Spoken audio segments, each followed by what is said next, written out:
2008 সালের নির্বাচনে পরাজয় থেকে আপনি ও আপনার দল কি শিক্ষা নিয়েছেন, নাকি নির্বাচনে কথিত কারচুপির অভিযোগ তুলে দায় এড়াতে চান?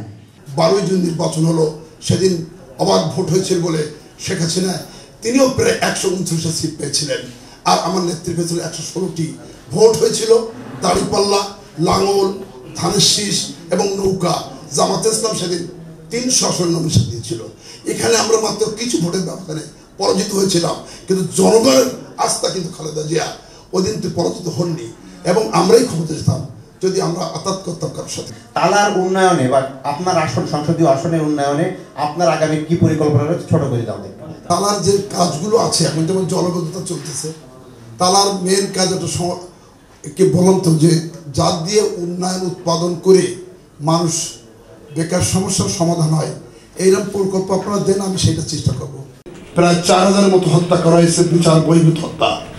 আমাদের নেতা বলেছেন, আমাদের তারেক রহমান বলেছেন 4000 বেশি হত্যা করা হয়েছে, আর 700 মতো গুম করা হয়েছে, 60 লক্ষ মানুষের গায়েবী মামলা দেওয়া হয়েছে।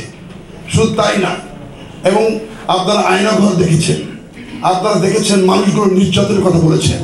আমরা সেই কারণে আমরা মনে করি আমাদের পতন আর আজকের প্রেক্ষাপটের চিত্র এক নয়, আজকের প্রেক্ষাপট এক নয়।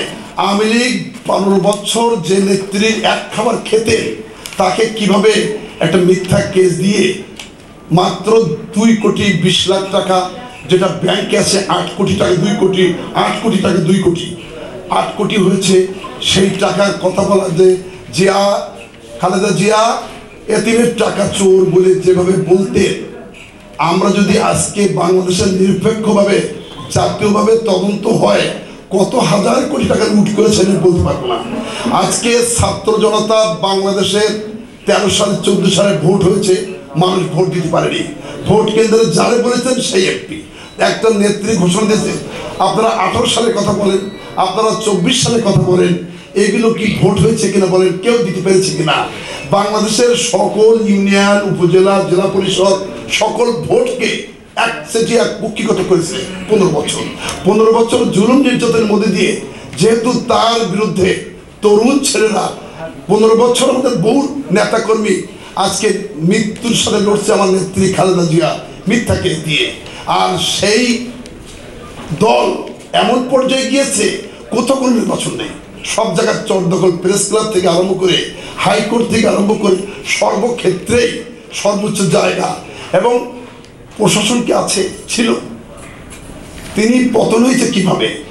তারা বলেছিল যে শেখ হাসিনা পালানোর লোক নেই। আমি বেশি তার বিরুদ্ধে বলতে চাই না, কারণ আমি একজন দায়িত্বশীল থেকে বলছি, পালানোর জায়গা পাবে না। আমাদের মহাসচিব বলে যে আমি জায়গা দেবো। এখন ফখরুল তাকে কিভাবে ব্যঙ্গ করেছিল তৎকালীন সময় যিনি সেক্রেটারি জেনারেল ছিল ওবায়দুল কাদের, কিন্তু কিভাবে গেছে আপনারা জানেন।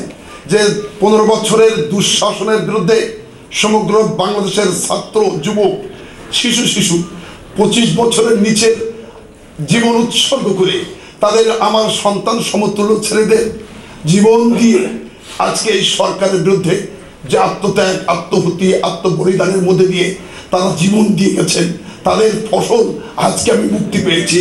70 বছরের সাজা থেকে 4 বছর কেটে না আমি মুক্তি পাতাম না, হয়তো আমাকেও, আমার সাথে 4 জন ইতিমধ্যে লাশ হয়ে কফিন হয়ে গিয়েছে।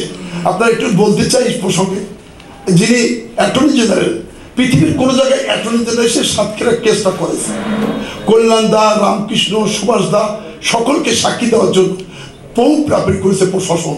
এইভাবে তো হতে পারে না। তাহলে এগুলো নির্যাতন কিনা বলেন? আমি সেই নির্যাতনের শিকার হয়েছে আমরা সমগ্র বাংলাদেশ। কোনো মানুষের ভোট অধিকার, গণতন্ত্র যে মৌলিক অধিকার ছিল না। এইভাবে চলতে চলতে যে ছাত্রদের জীবন দিয়ে এই সরকারকে পতন করেছে। আমি শুধু বলি 4 তারিখের আগেও কিন্তু কেউ বুঝিনি, আমরা বুঝিনি, আপনারাও বুঝিনি, কিন্তু আল্লাহর বিচার রইস হয়ে দেখেন কিভাবে পালাতে হয়েছে। এবং খালেদা জিয়া কিন্তু ঠিকই বেঁচে আছেন, যাকে হত্যা করতে চেয়েছিলেন, কিন্তু তিনি তো চোরের মতো বাংলাদেশের 18 কোটি মানুষকে সাক্ষী রেখে কিভাবে পালিয়েছেন আমি আর বলতে চাই না। তাই তার পতন আর বিএনপির পতন কি এক? অবশ্যই, অবশ্যই।